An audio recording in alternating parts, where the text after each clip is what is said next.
In February, I bought a little house in Italy without actually being there, and I still wasn't entirely convinced it was mine. I hadn't signed in person. Someone had signed on my behalf, and I still don't have an official deed.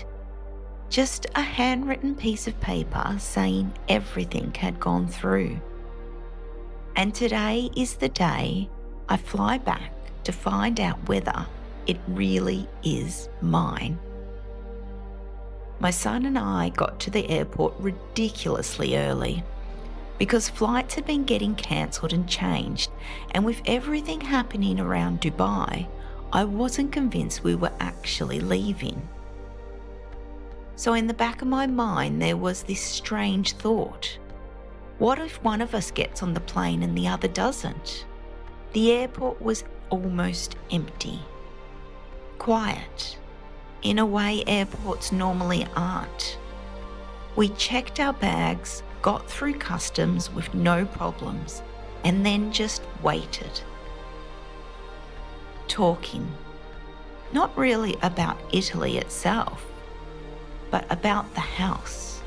What if we arrive and none of this is real? What if there's no power, no water, no bed? The flight left on time and we got lucky, an empty seat between us, a tiny bit more space in 24 hours of discomfort. Neither of us slept. And somewhere over the world, cramped into economy seats, we were flying towards a life I'd only imagined.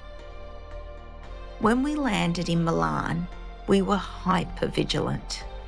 I'd watched too many videos about pickpockets, too many warnings, but nothing happened. Everything was easy, no stress, no danger. We caught the train from the airport to Milan Central, then all the way down to Alessandria. We had maybe 20 minutes before the train left, but I needed to show Tom proper Italian food immediately. I left Tom guarding everything and ran for focaccia. I got packed sweating and stressed, holding focaccia like it was treasure. And somehow, that felt like the beginning.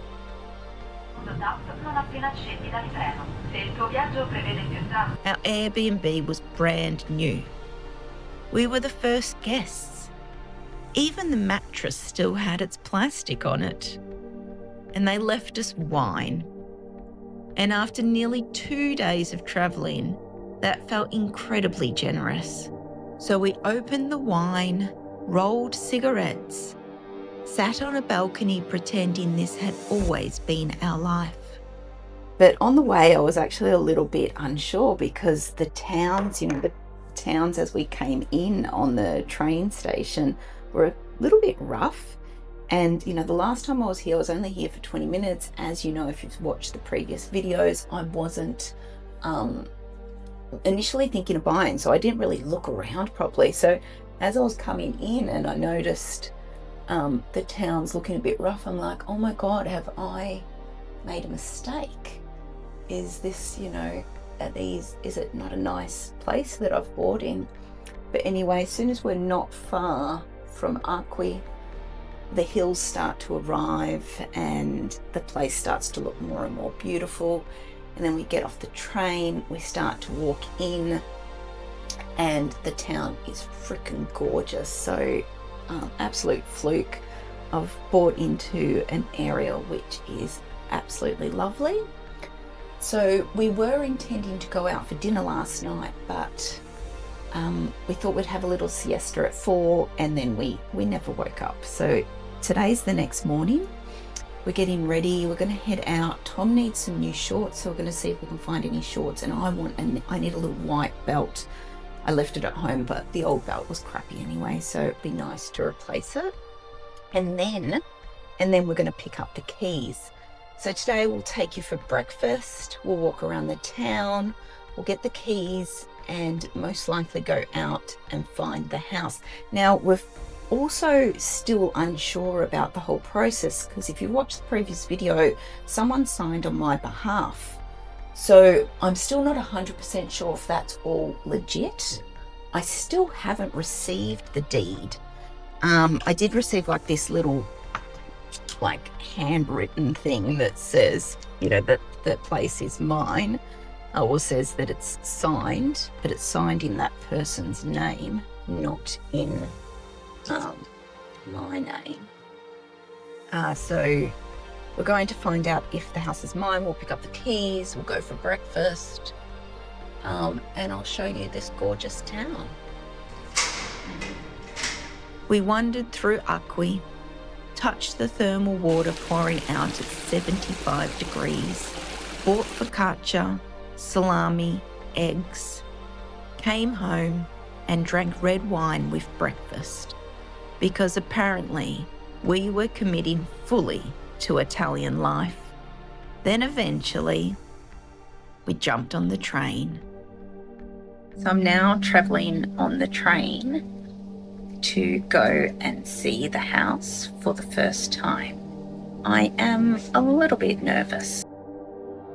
We walked, we got closer, through poplar plantations, hazelnuts, green everywhere.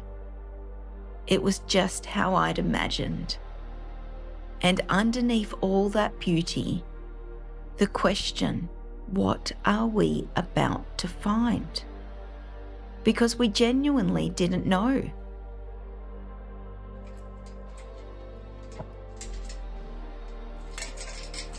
Then we reached the gate, and I couldn't unlock it. My stomach dropped immediately. I thought, this is it. The keys are wrong. The house isn't ours. I've made a claustrophobic mistake.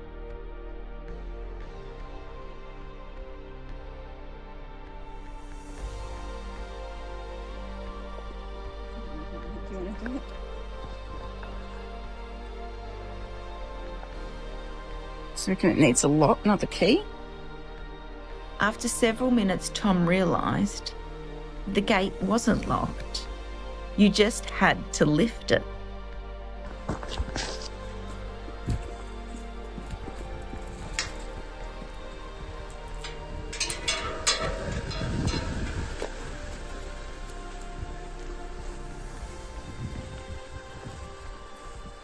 Okay, I'm going to reckoning to see what furniture they've left us. And put that there. And if the power's on,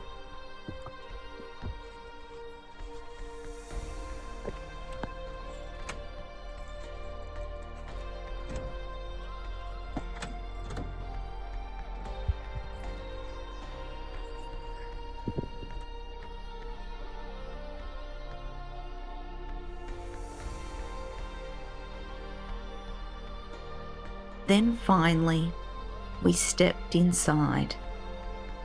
Only a little glimpse. The furniture was there. Everything was going to be okay. So instead of diving straight in, I walked back outside into the garden, standing there thinking, after all this time, after all the uncertainty, maybe this place was really mine.